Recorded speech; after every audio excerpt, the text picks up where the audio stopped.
کدوم طرف دست بالا رو در جنگ داره؟ Iran.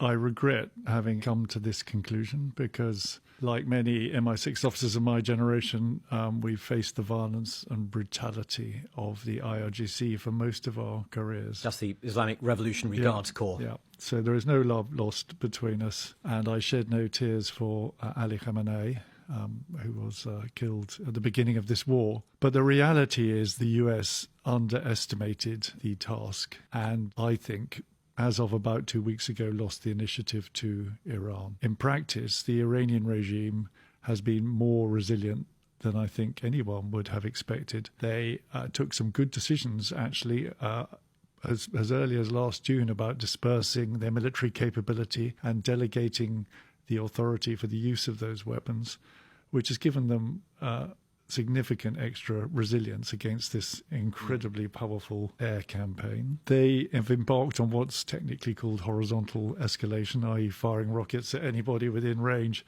which at the time, honestly, Shawshank I thought was nuts, but in fact has been a very good way of putting in direct price on the US. Sort of worked. And then they've understood the significance of the energy war and held the Straits at threat, and globalized and essentially not internationalized, just globalized the conflict in a way that gives them some weapons. So, they've played a weak hand pretty well. My second point is that Donald Trump has said some stuff that will have confirmed something they knew already, which is that they're in a civilizational war in their terms. They're in a war of existence. Donald Trump made it very clear that he wanted to see them up against the wall, basically, whereas America has embarked on a war of choice. And in those terms, I think that's imbued them with more staying power than their US and certainly US counterparts.